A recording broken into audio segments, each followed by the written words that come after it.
Hey, everybody, welcome to another edition of the Bolt City podcast, courtesy of Odyssey.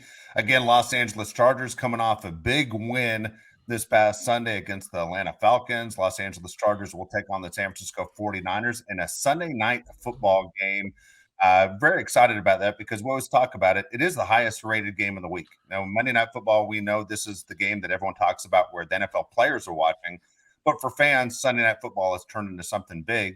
And then we found out today, not only are the Chargers on Sunday Night Football against the Niners, they will follow it up the following week when they host the Kansas City Chiefs on Sunday Night Football again. Doesn't happen very often, guys, but we talk about the Chargers getting a chance to be seen on a national level, and this is that move. Think about it. The world champion Rams share a stadium with you, and they're having a disaster season. Chargers have a better record than the Rams. We spoke about it at the very beginning of the season, guys, that this is the team of the young people in Los Angeles. And now all of a sudden you get two back-to-back Sunday Night Football games. It's a big day for the Los Angeles Chargers. It's exciting, and it proves to me that we're not crazy. The NFL does think that the Chargers do have a chance. They do have star players that people want to see, just like we say every show. I don't know which one I'm more excited about either, because the Chiefs are a team that we absolutely hate, and then the 49ers are the most exciting team that nobody really knows what they are. So both games should be great. I'm really looking forward to it. Yeah, I'm really excited for it. It's a huge night for the Chargers. It's an opportunity to grow the fan base. It's an opportunity to show what they're about. And it's one of those things where you get really excited because you're like, oh, my team's like on prime time. But it's also like, wow, if they suck, we are the topic of discussion on social media. So it's kind of like the little bit of tough one. We're not like the 1 p.m. games where if they're sucking, you can rely on other teams to suck. But I'm excited though. I'm excited to see it. Anytime Sunday Night Football's on, that's always the best. It's interesting that you say that. Let's say the Chargers do come out, worst case scenario, this Sunday against the Niners, and they don't play well.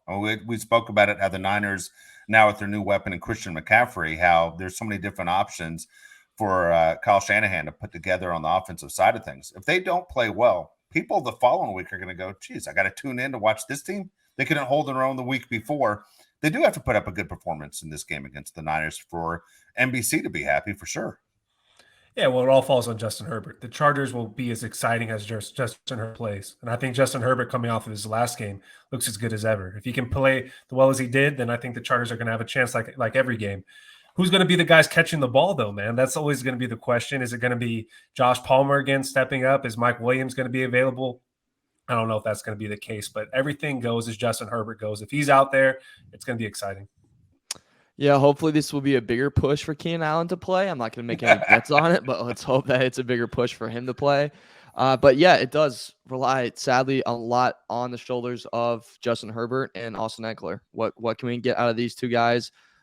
What level can they play at? And can they outplay the other running back QB duo on the other side of the football, Jimmy G and Christian McCaffrey? If they can, we're in a good spot. If they can't, we're going to be in a scary spot.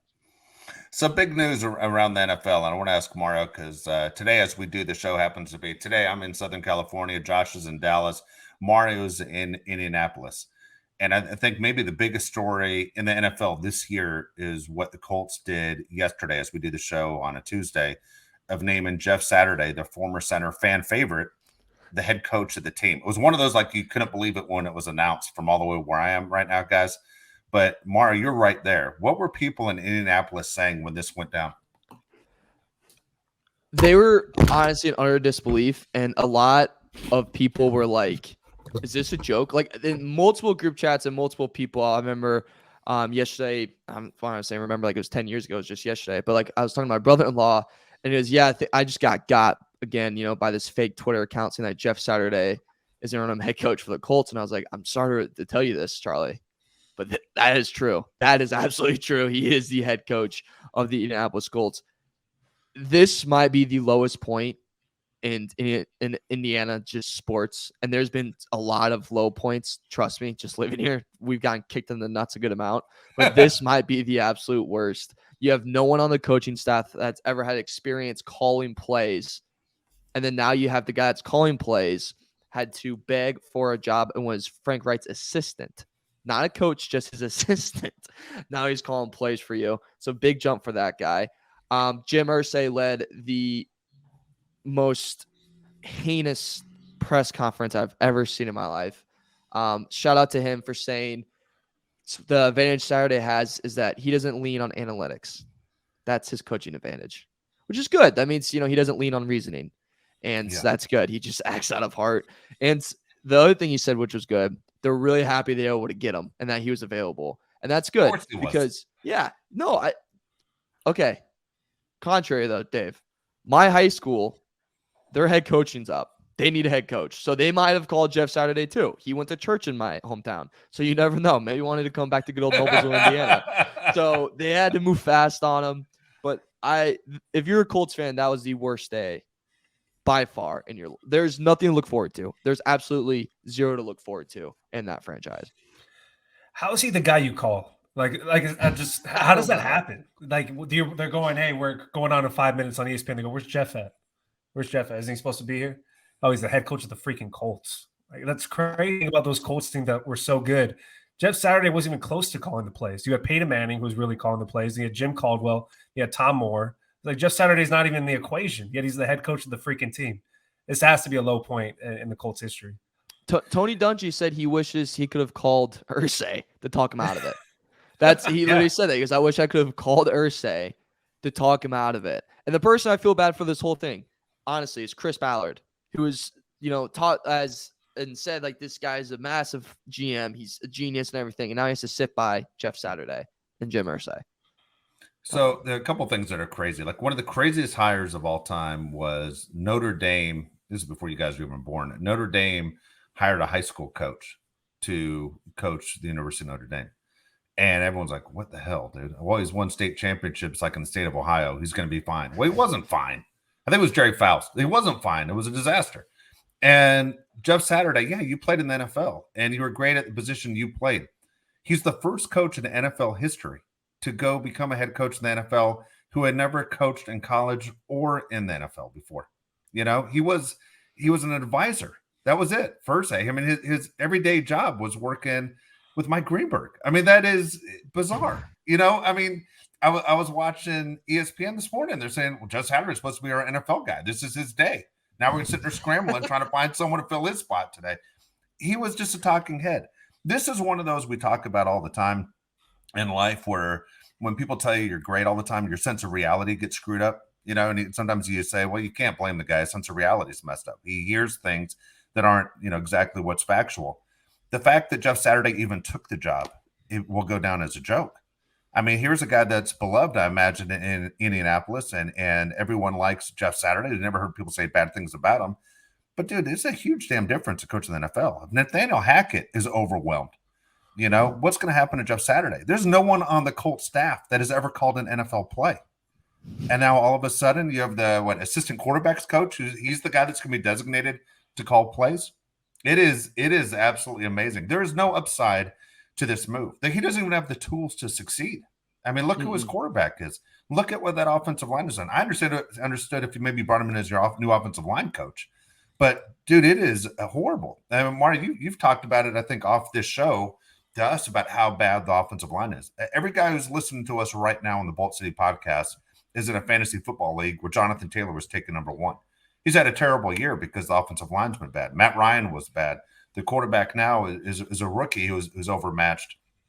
There's no chance this is going to have any success at all, that he can turn this around. And the stories coming out nationally are that the people who play for the Colts are super upset that they would put their career at risk by bringing Jeff Saturday in. Going, I want to earn a paycheck. I have a resume that I'm trying to build, and now you're going to stick me with this buffoon that has no history at all of being a head coach in an NFL locker room? What are we doing? Jeff Saturday has to be smarter than to take that job, and talk about being set up for failure. Jim Irsay, Jim Irsay making that decision is out. It's like, you got to question if he even is fit to have his own franchise making a move like that. I agree. It reminds me of Steelers, the line, and they give you tools to be your own boss. Jeff Saturday says. It's the craziest thing. If I was on the team, I'd be super upset. If I was a fan of the team, obviously I'd be super upset. It just kind of ruins the season. It's like if a team just gives up in fantasy football and everybody else is really mad at that team because they don't try anymore. Yeah, like you ever see that? Yeah, I've heard about that. Yeah, it'd be like trading Josh Allen for Schultz. It would be ridiculous. It would make no sense. It would make no sense. A quarterback for backup tight end or a tight end that's not productive. It makes no sense. You'd get mad.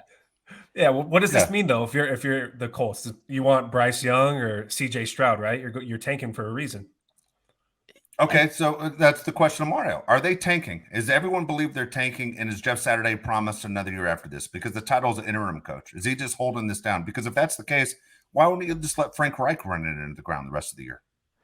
I think that's a confusion all around. And it's like, why not let Frank ride out this team? Like this is a team that legitimately people said was a sleeper Super Bowl team. This was that team. We heard it all the way here. Yeah, people said that this was a playoff team, and then at week 10, you're throwing it all out, and then you're going to give Saturday the rest of the 8 games, and then in the press conference, Irsay kept saying, we hope that he's around longer than that, and it's like you want him around longer to build your franchise because right now it feels evident that you do want to tank and everything, but at the same time, it's like they don't. Like I always would say, Irsay has a lot of issues off the field. If you want to call it that. Everybody knows that. Yeah. Yeah. Everybody. It's very, very obvious. But the one thing I always gave Irsay credit for is that he is an owner that does want to win and say what you want. He's done reasonably a good job. This was the first one where I was like, I think Irsay had too good of a night last night, made a move, and then it's like, I just got to double down with it because I was feeling pretty good. But I don't know. I truly don't know where they stand. I think they're going for the tank. I mean, Chris Ballard's staying around. They said he's going to be the GM next year. So I'm guessing they're going for the tank because I can't imagine that you saw the past 2 games of Sam Ehlinger and go, oh, we just need to pair him up with the QB mastermind of Jeff Saturday, and then we're going to make our playoff run. I can't imagine that was a sentence or a thought that came to their mind. All right, here's my question for you. In Indianapolis, I imagine Jeff Saturday is always remembered as a fan favorite. Am I right on that? Oh my God, yeah. Legend. So legend, right? So after this is over, Jeff Saturday really can't show his face in Indianapolis without being mocked. He is ruining everything right here. Let's say things go exactly the way all 3 of us are predicting and things don't get better and they make a coaching change at the end of the year.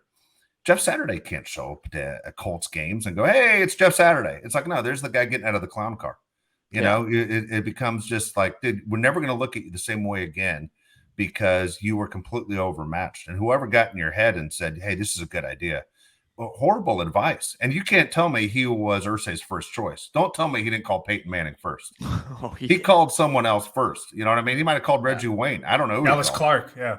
Dallas Clark. I mean, he might have called a bunch of different guys before he asked Saturday. But really, Saturday completely ruins his reputation in the one place where he could go in the United States where he's a king the second he gets there.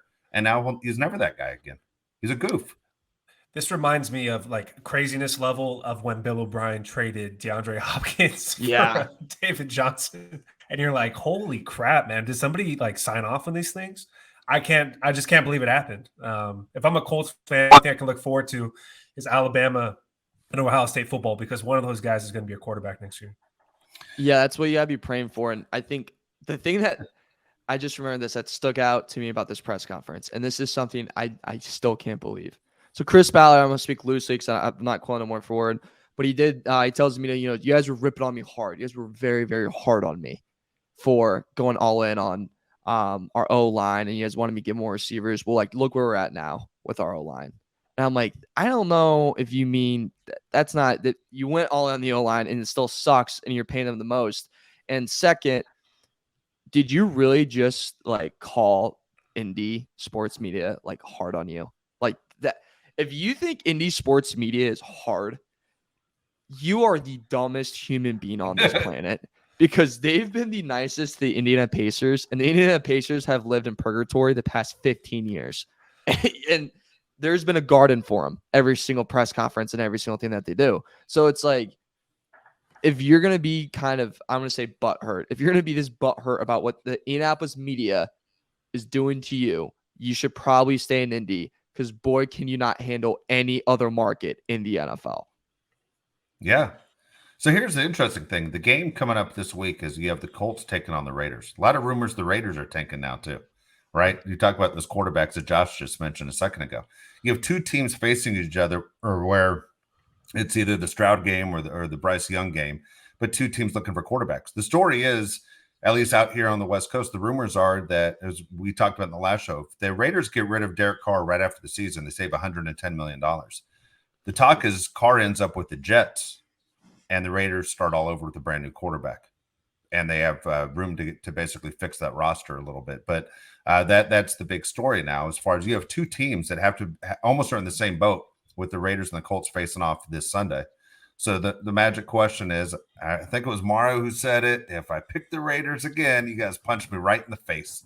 And are you betting the Raiders or are you betting the Colts this weekend?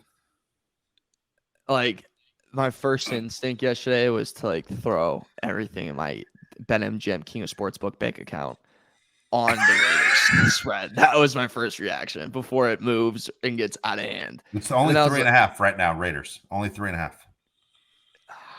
It's so intriguing. I want to take it so bad, but I hate the Raiders and they've screwed me up so much this year. But it's literally, I've never seen more of a coaching mismatch in my life. I've literally never seen it.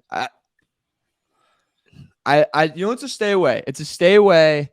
And being in Indianapolis, if we don't want to show the Colts game this weekend, I'm for it. I have my roommate's going to the game. He's going to the game. And I was like, I bet you had no clue you'd see Jeff Saturday on those sidelines with the headset before the start of the year. Oh, my goodness. Nuts. Do you guys want to get into mid-season awards for the NFL? Yeah, let's do it. We're halfway through. Also, guys, I'd like to redo our picks for the Super Bowl. I mean, injuries happen and give us a better idea of what we think is going to happen. So, yeah, let's go ahead and do it. All right, you start off. Who's your MVP so far? All right, no, let's do predictions. Let's go team-wise. What's your Super Bowl prediction? Super Bowl prediction, Mario. You want to go first? Or you want me to go first? You can lead it. Okay, NFC, guys, I understand the Philadelphia Eagles, and I honestly believe this. I think the Eagles are going to finish the season 17-0, okay? But I don't think the Eagles go to the Super Bowl in the NFC. Honestly, I'm going with the Niners. I just think the Niners right now have so many different weapons. Not saying the Eagles aren't good, and the Eagles' offensive line is absolutely outstanding of what they're doing for Jalen back there. But I just my pick, I think the Niners are that team that has all the talent now with so many different weapons that the mismatches are ridiculous. And I'm going to go with the team with maybe a little bit more experience in the San Francisco 49ers out of the NFC. AFC is tough, AFC, I would have said Buffalo Bills without even thinking about it. And we talked about this before the trade deadline, that the Bills need a running back. They traded for a running back, but not the kind of running back we thought they might get. The rumor was probably Alvin Kamara could be going there, but for some reason they felt content in what they're doing. They have some holes in their defense. They lose to the Jets a couple days ago. And they're going, how good are the Bills? Now you find out Josh Allen has the elbow injury. We don't know how serious it is. We know it's probably a 2 weeks that minimum that he's going to be out. But if it's as serious as you see in baseball pitchers, he could be out the rest of the year. But I tell you what, I'm going to go with the idea that Josh Allen comes back. I am going to stay with Buffalo, kind of like the old Chris Berman on ESPN. Every year when he'd make a Super Bowl predictions, he always picked the Niners against the Bills. This year, I'm going to go Niners Bills. So I'm going to say the Chiefs can't keep pulling the magic out of the hat every single time. I'm going Niners Bills Super Bowl. Like it, the Chargers' next two opponents. That's great. Mario, what do you got? So I should have gone first. I realize this. I should have gone first because those were my two. Is that right? Really? I didn't think anyone liked the Niners as much as me. Yeah, I mean, it just feels like I think the Eagles are incredibly talented. I do agree. I think they can. I don't know if they. I think they'll go 16-1. I just see them stupidly dropping one. But the only game, by the way, guys, where the Eagles aren't going to be favored to win is the one when they play at Dallas. Yeah. According to future bets, the only game that rest left on their schedule where the Eagles aren't favorites is the game against the Cowboys. And I think the Cowboys are too good for them to sweep, especially with not having Dak there the first time. I think they'll split. Yeah. But this journey to the Super Bowl just screams Kyle Shanahan all over the place. Look, Tom Brady's not Tom Brady. The Eagles are a very talented team, but let's say they go that 17-0. I'm going to be that take of, but have they really been popped in the mouth yet? Have they really been tested yet? Are they be like a little too cocky coming into the playoffs? And plus, this Niners team, I think, is arguably the most talented team Shanahan's ever had with a lot of weapons on the offensive side. I think that's who you're going to carry them. And I can just see such a pitiful, just like 24-17 games all the way up there with just CMC and Debo just having these crazy games with multiple touchdowns. And then we're going to have the discussion again if Jimmy G is a franchise quarterback or not. But yeah, they're my pick. I really like them. And then same with on you, Dave. I still think the Bills do it. I still think they do it. They look offensively third in points per game, first in total yards, third in passing. The dip is in rushing game, but in today's NFL, you don't need it that bad, and 13 still isn't bad. First in yards per play. Defense, they're still top 5 in almost every statistic. And yeah, they're hurt, and Allen's hurt right now. And I'd say if at any time to buy right now would be right now for the Bills because people are, don't think they're very good coming off loss to the Jets. But Josh Allen, I think this is Josh Allen's year. I think this is the Josh Allen that's going to go in these playoffs going, God is literally going to need to come down from earth to stop me from getting to that Super Bowl. Talented team. At some point, they're going to be due. And I think in 2022, they're going to be due. And I think they wipe the floor with the Niners in the Super Bowl. Wow. Okay. Well, I got 2 different teams than you guys. So I'll start NFC. I think it's going to be Eagles just because they're going to have the home field advantage in the playoffs. I think that's a big deal. I also like the way Jalen's been playing. He looks like the most unrattled. Him and Mahomes look like the most unrattled quarterbacks to me. Like nothing bothers him at all. Even Josh Allen gets upset. You saw his press conference where he said the game's on me, which it was. But I just like the way Jalen Hurts' his composure is just really good. NFC is incredibly weak. I don't think the Vikings are that great. I think they're pretenders, even though they got Kirk Thuggins at quarterback. So I got the Eagles in the NFC, and then AFC, I think it's the Chiefs. It hurts me to say that. But that offense that they put together, it's just really hard for me to go against all the talent they have on that side of the ball. And Mahomes, I think, is the best player in the NFL. Josh Allen's great. There's tons of great players. But really, when I watch each game, Patrick Mahomes just looks like he's on a different level to me than everybody else. And we're going to do our predictions right now, but he's also my MVP. If I had to give an MVP halfway through the season, I think Patrick Mahomes would be that as well. So Super Bowl prediction, I got Chiefs and Eagles. And the winner is the Chiefs. Oh, that's interesting. Okay, so I didn't give my winner for the Super Bowl. I tell you what, I'm going to go Niners. The Niners are going to win the Super Bowl. Mario, you picked the Bills to win the Super Bowl. So there we go. We got 3 different picks there. I'll give Mario credit, man. When we did our very first show, you had the Bills from the very beginning, right? You haven't changed on that. You had the Bills right away.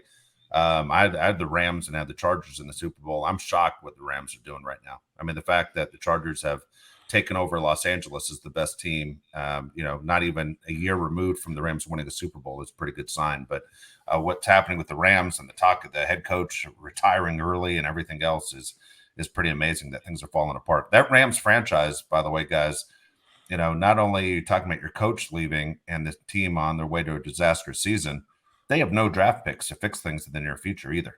I mean, they've traded everything away to keep things going, to strike when that window's open. And the Rams are in a lot of trouble for years to come if things continue to go this way. Yeah. Who's you want to do your prediction or your season MVP award? Yeah, I'll do my MVP for you right now. And I think it's a tough one because I will agree with you where I'll say Mahomes, I think, is the best player. Do I think he's the most valuable player in the NFL?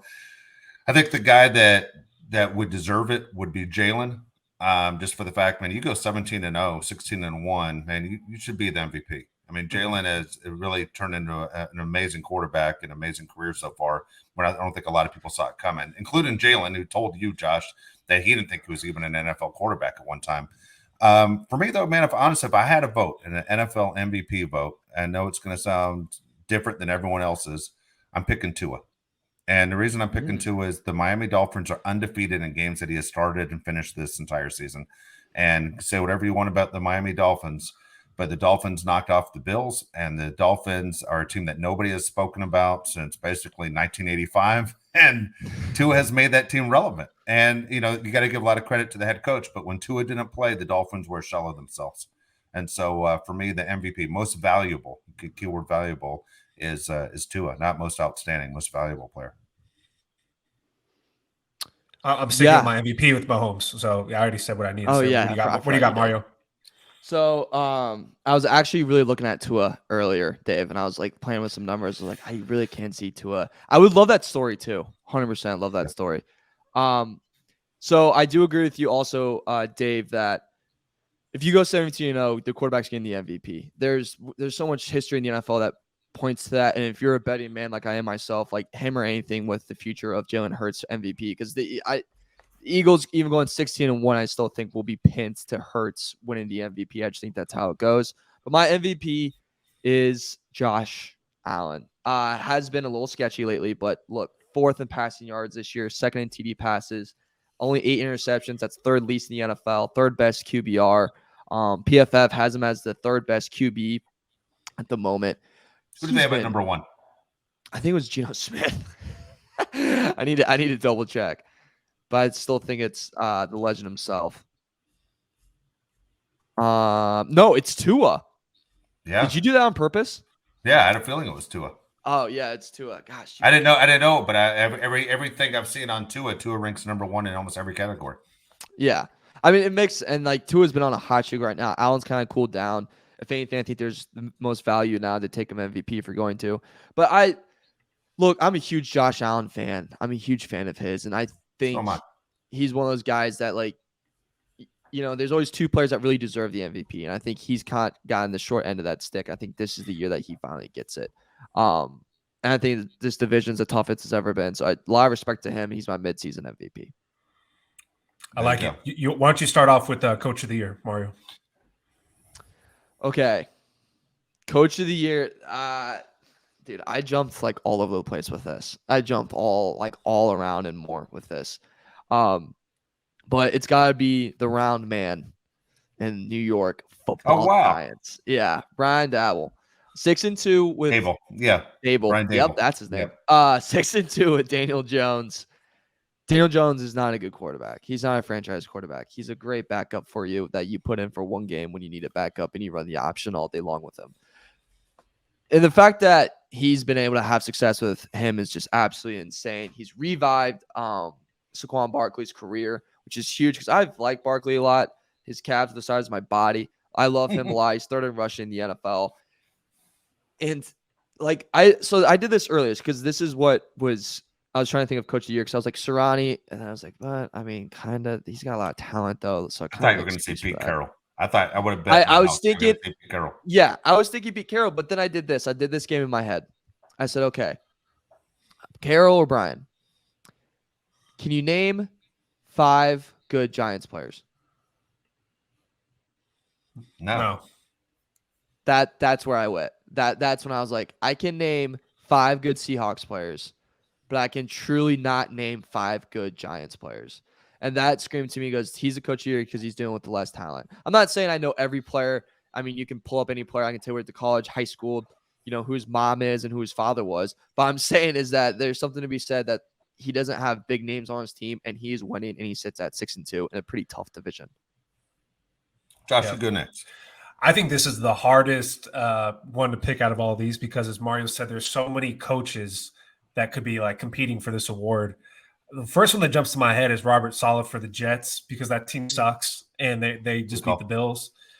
Pete Carroll, as you said, Kevin O'Connell only has 1 loss with the Vikings.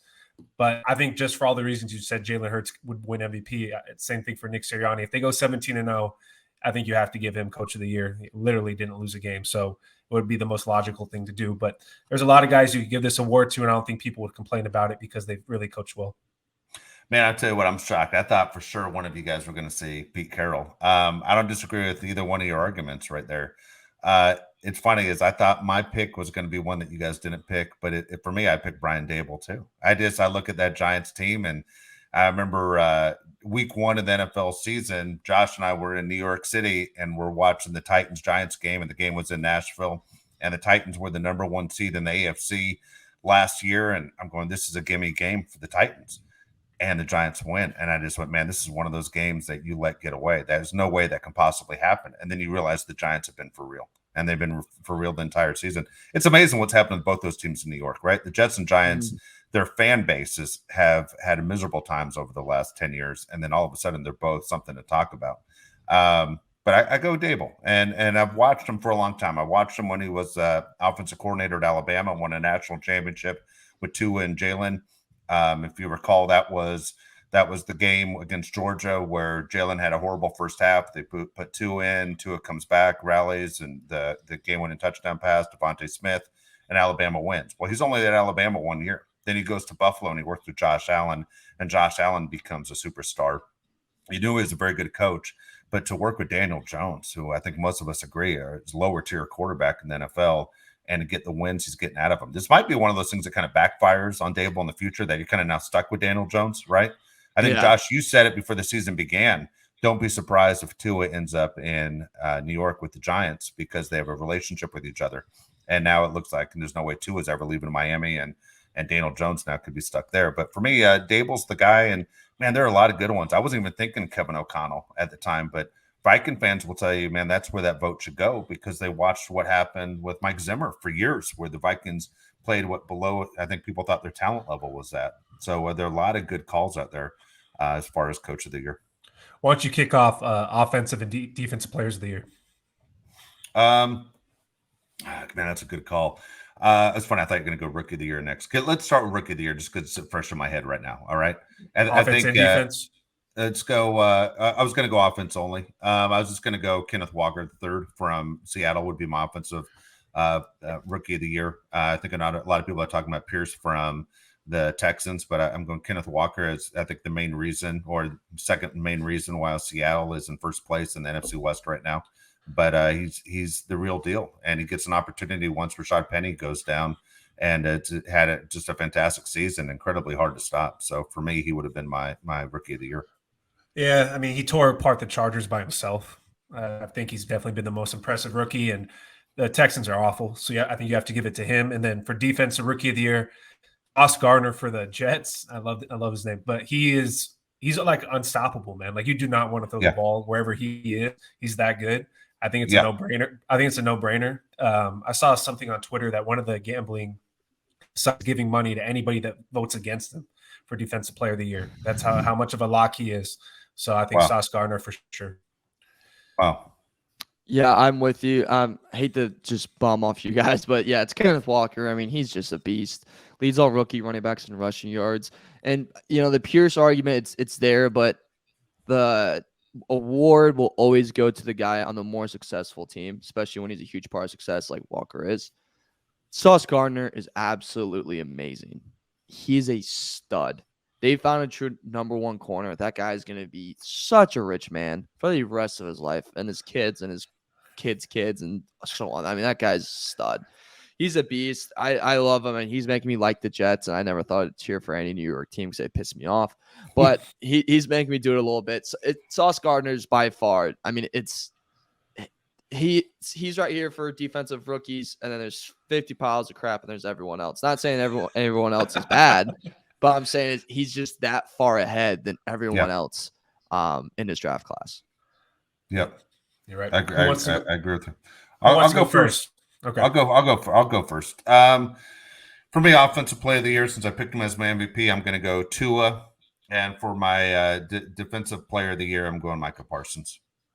Okay. You want to give any context behind it? Well, for Tua, I don't need to explain anymore. I mean, he leads almost every quarterback in every stat. I think it's the most important position in all the sports. And again, he's undefeated as a starting quarterback. So is Jalen. I understand that. But for me, I'm going Tua. I don't know what it is. I just feel like Tua got a bad rap for an entire time that he's been in Miami since he's been in the NFL. I mean, Brian Flores lost his job because he was against him. We pointed this out on the show earlier in the year that last year in 2021, Tua was the only quarterback in the NFL who didn't have a captaincy on his jersey. I mean, his teammates didn't vote him as a captain. That never happens. Usually it's automatic. If you're a quarterback in the NFL, you get a C on your jersey, and they didn't give it to him. The fact that he was able to put the season together, I understand he has a ton of weapons and a ton of fast guys and a great coach with a great offensive mind, has made it so he's able to play up to his ability. He doesn't hurt you. He doesn't throw the crazy deep ball, but how many quarterbacks do throw the deep ball now? I mean, he basically matriculates the ball down the field, as they used to say, and so did Tom Brady. Tom Brady did it for years. 5-yard passes, man, it works. You win games. And so for Tua, I'm a fan because for some reason, a guy who's supposed to be a good guy all the way around, I think he's got a bum rap since he's been in the league. And for Micah Parsons, if you would have told me before the season the best defensive player in the league, to me, without a doubt, it's Aaron Donald. I mean, he's just that big of a freak and disrupts everything you do. But you can't give defensive player of the year to a guy who's on a team with a 3-6 record. I mean, the Rams aren't doing anything. You got to forget them. And for the Dallas Cowboys, their offense stinks. It's not that good. They lose Amari Cooper. Ezekiel Elliott's a shadow of what he used to be. Dak Prescott's average, if not below average, quarterback in the league. Cowboys are winning games on defense, and the reason is because Micah Parsons is that good and that much better than everyone else on that defense. And for me, it'd be Micah Parsons. All right, Mario, you want to go next? Yeah, I'll go next. So for offensive player of the year, I was thinking a lot of like the MVP, like second place guy. Kind of like, all right, who is like my second place for MVP that I would go to? But then I was like thinking about it. I was like, Tyreek Hill has been such a game changer for this Dolphins team. And he's first in receptions and first in receiving yards in the NFL. And the Cooper Cup of last year was ringing in my head. Tyreek Hill's just been absolutely amazing. I mean, he's just I think, me personally, very underrated how explosive he is and how special of a player he is. And then now on the Dolphins seeing this turnaround, I mean, he's changed a lot of things and he's incredible. He's my offensive player by far. He's on pace for over 150 receptions this year, Tyreek. Yeah. Literally insane. Yeah. With another receiver that's a number one receiver on a lot of other teams as well. Yeah. You know, like the Cooper Cup was very special, but OBJ, Van Jefferson, you know, those aren't guys that would usually want as number one on your other teams. I would take Waddle as my number one anywhere, you know. That's insane. And yeah, Parsons, I don't know if there's any explanation behind it. He's just a beast. I mean, I don't know who even holds a candle to him. No one. I mean, he's a beast. Yeah, I agree with Mario. Tyreek Hill has proven to everybody that he is a top receiver in the league. You can't even mention Cooper Kupp, Justin Jefferson without mentioning Tyreek Hill. That's how good he is. And I couldn't agree more with the Jalen Waddle thing. I think they have 2 top 5 receivers on the same team. Both those guys are like unguardable whenever they're on the field together. I would go Tyreek Hill, but if it wasn't Tyreek Hill, I would say Jalen Hurts. Even though in my head it makes most sense for a non-quarterback to get offensive player, I think Jalen Hurts gets it if he doesn't get MVP, and then Patrick Mahomes would get it if he doesn't get MVP. It's going to be like a swap between those two. But yeah, Tyreek Hill is amazing, and then Micah Parsons, I have to agree, he's turning into what Aaron Donald was when he first came in the league. Like, this guy's just different than everybody else. Like, that's how good he is. He freak, but sleeper pick for Defensive Player of the Year is Matthew Judon on the Patriots. He leads the league in sacks. He's a beast, and that team just might not be good enough for him to win the award. But Michael Parsons, I think it's his to lose. Isn't that crazy that when you talk about Judon, wasn't Judon a player that the Ravens gave up on? Right? Yeah. I mean, it's like, how the hell did that happen? How did the Ravens let him get away? And you're going, you know, holy cow. I mean, imagine if the Ravens had Judon and then also had Smith, who they just acquired from the Bears, you know, and you go, man, look at that linebacker core. It reminds you of the days when they had Ray Lewis and Peter Boulware and those guys that made that defense so special. But, you know, Bill Belichick said as soon as he became available, man, we knew coaching against him how good he was. Micah Parsons reminds me, I don't want to say he's Lawrence Taylor, because Lawrence Taylor was just a freak. Like, you just haven't seen anything like him. But he's that guy, if you're a quarterback, when you're coming to the line or in shotgun formation, you have to look before that ball snapped where he's standing every single time. I mean, how many guys in the NFL are like that?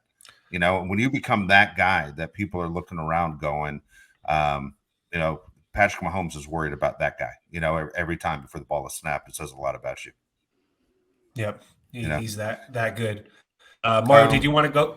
I'm sorry. Do you guys want to go through the top teams in the league and see where the Chargers fit in? Well, I want to ask you real quick. Comeback player of the year. It's without a doubt. It's one guy, right? Yeah. It's Geno, right? Yeah. I mean, Geno Smith right now, and all the talk that Russell Wilson, of course, left for Denver. Geno Smith right now is having the greatest quarterback season ever in the history of the Seattle Seahawks. I mean, literally, his year is so insane right now. And Geno Smith, and if someone were to say MVP, you almost couldn't even argue that.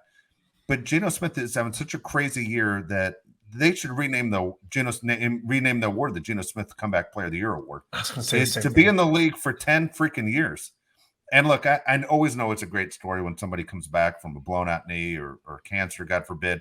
But holy cow, Geno Smith was like thrown away into the dumpster that you'd be crazy to say, we don't need this guy on a roster.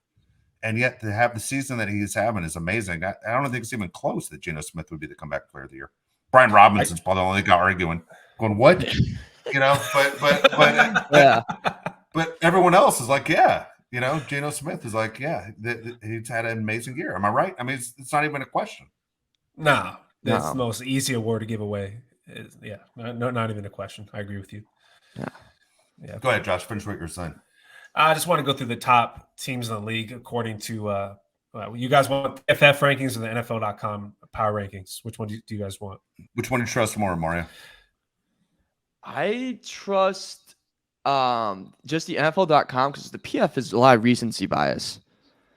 And I like it's kind of like a little bit of scattered everywhere. So I'd say let's go NFL.com.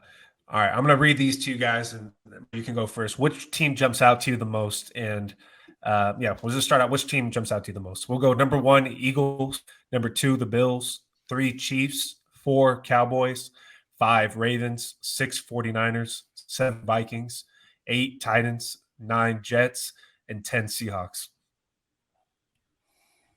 Mario, go ahead. So first thing that stands out to me is I'm kind of off the Ravens hype. Me too. Very much so. Yeah, I think that's Bengals division to lose. Ravens, Mark Andrews is up and down with being able to play. Bateman's out. Who do you have to throw to? You're going to rely on Drake the whole time. Have fun with that. I think they should be lower. I would put them at maybe 9 or 10, and I don't know how the Bengals haven't cracked that top 10, because I'd probably move them up a little bit. But out of this top 10, what sticks out to me is definitely the Ravens. And I think Jets had a really good win. The top 10 team in the NFL, I'm going to push a little bit back on. You still got Zach Wilson over there. Now, getting moms, top 10, we can talk. But like throwing the football, taking care of the football, anything to do with football, let's come out of the top 10. All right, for me, I'll tell you the team that surprised me a ton this week, and we talked about that point spread, was insane. KC was favored by 12.5 going into that game against the Titans on Sunday night. The game's in Kansas City. Titans are up in that game 17-9 with just over 4 minutes remaining. Malik Willis is playing quarterback.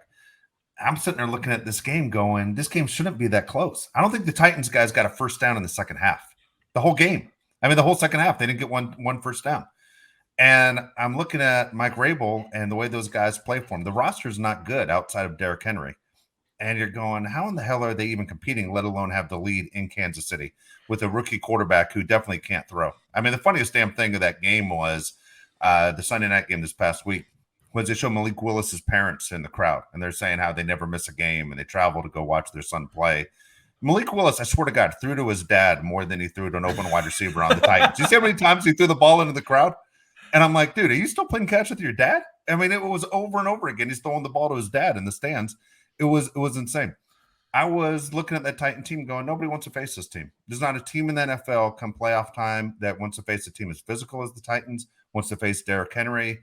Who knows when Tannehill comes back? Not saying the Titans are going to make a run for the Super Bowl, guys. Nobody wants to face that team because even if you beat the Titans, they are going to batter and bruise your bodies up for that next game that you have.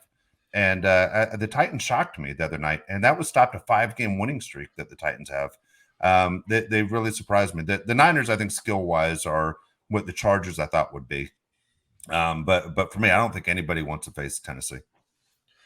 Nobody wants to face the Titans. I agree with you. There's nobody that really wants to face a few of these teams because they just have players that you really can't, scout for, like the Bills and the Chiefs. Nobody wants to deal with that crap. And then even the Ravens, I agree with Mario, not that good, but you don't want to miss Lamar Jackson. It's just a headache. The thing that surprised me the most is a team that's not in the top 10. The Dolphins are 100% a top 10 team. The fact that they're not in there is a joke. They haven't lost a game with the guy that's their actual quarterback. So to not have them in the top 10, I don't know what it is with the Tua hate. Sounds like we're doing a Dolphins podcast, but it's just insane, man. The guy hasn't lost a game. You got to give him more credit than you are. And then Tyreek Hill and Jalen Waddle fall in the same category as guys you don't want to play against. Nobody wants to go against the two fastest guys in the league. And when I say the two fastest guys in the league. Okay, and who's the third fastest? Mostert. Raheem Mostert, all on the same team. I mean, they arguably have the 3 fastest guys in the NFL on one side of the ball.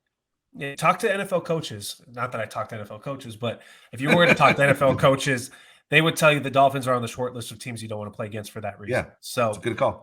So Mike McDaniels was complaining that Justin Fields was running all over the field. How do you think other teams feel about Mike McDaniels' team with his players running all over the field? So the Dolphins should definitely be in the top 10. I love how those 3 guys argue. They say at practice all the time who the fastest guy is. Like every one of them thinks they're faster than the other guy. It's the weapons are absolutely insane.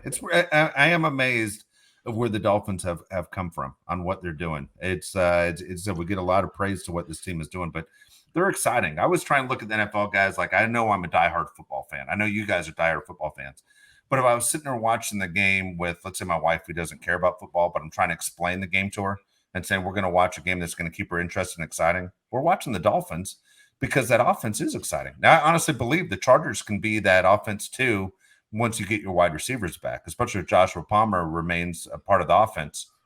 You bring Keenan Allen in, you bring Joshua Palmer there, you bring Mike Williams there, and you're going, okay, we're ready to go. Plus you have Eckler. That's going to be an exciting team. But right now the Dolphins are that team. I hope the Chargers match what the Dolphins and what the 49ers are doing. I think they could be that and more because the receivers are going to be more physical. Speedy receivers are very hard to cover, but so are like physical receivers. Try I'm DK Metcalf jamming. Yeah, DK Metcalf, or just try jamming a guy like Keenan Allen off a rally. That ain't gonna work. That's something they can definitely beat. The Dolphins hate. I truly don't get, especially with the addition of Chubb. McDaniels has his team cooking. Their uniforms are a little candy ass, a little soft. Let's be honest.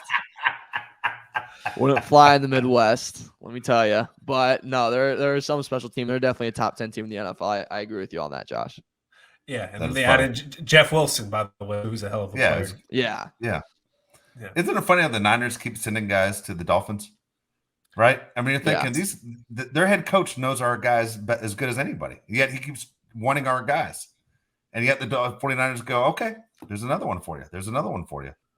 It's kind of crazy to me. And it's funny. There's so many stories that I like with that franchise. Tyreek Hill, who was just an amazing player. I mean, he was amazing with the Chiefs and he's amazing with the Dolphins. Dude, I can't stand him, right? I mean, the off the field stuff just makes it like, dude, he's my most hated guy in the league. Yet you can't stop watching him because between the lines, he's a tremendous talent. But off the field, the stuff that he's done and been accused of, you're like, this guy's a dirtbag. It's hard to root for number 10. Yeah, I don't know. It's hard. It's hard to separate the two. I don't know anyone that is okay with somebody allegedly punching a pregnant woman in the stomach. And that's why Tyreek Hill is just one of those. You like, just throw the ball to Jalen Waddle, please. Yeah. Anybody but Tyreek. He must have been hanging out with John Jones. Jesus, man! Oh my goodness! Oh my goodness! I got to ask Kamara, how's the face? How you feeling? It feels pretty good. It was very funny editing it after, and my girlfriend came over, and I didn't explain her the situation. And sometimes she's like, "Yeah, I want to see what you're editing and what you do and stuff like that." And she's like, "Why are you just decking yourself in the face?" She's like, "Is everything okay?" I was like, "Yeah, is everything okay?" I was like, "Keenan Allen's didn't play this past weekend," and I said I would, and it was one of those things where when you explain it, you realize how stupid it is, and you're like, "Yeah." The more I think about it, she's, "Yeah, you're 24." I was like, "Well, 23, and not yet." And I was like, I'd stand by. I was like, you can be an idiot until you turn 30 or have a kid. That's the rule. Yeah, that's your rule. Josh. That's a pretty good rule. I agree 100% with you on that. Yeah. Sounds about right. Oh my God. Yeah. I was talking with somebody from management from Odyssey today before the show, and they were talking about what we do here on the Bolt City podcast. And then I said, "Did you see Mario punch himself in the face the other day?" He did what? And I was like, "Yeah, kid's great." And they go, "Oh, we love him." I go, "He punched himself right in the face. It was outstanding. Maybe nervous as hell, man, but it was gold for us." I'm disappointed Keenan Allen didn't recognize it. Kind of disappointed. He took 2 shots to the face, and all because Keenan Allen couldn't get his hamstring together. We'll see if he plays this Sunday against the Niners. I tell you what, we're going to break down the game in a couple days. Of course, Sunday night game. If you're just kind of missed the very beginning and you walked in, one of your friends is listening to the show right now. Big news today for the Chargers. The Chargers get back-to-back Sunday night football games, first on the road against the 49ers and then at home against the Chiefs. So the Chargers are a team now the national media is looking at because they're exciting and they're good, and who knows what can happen second half of the season. But as guys get healthy, this team becomes extremely dangerous. We'll be back in a couple days. We'll break down the Chargers taking on the Niners. Again, thanks for listening to the Bolt City podcast. For Josh Palet, Mario Herron, I'm Dave Palet. We'll see you in a few days, everybody.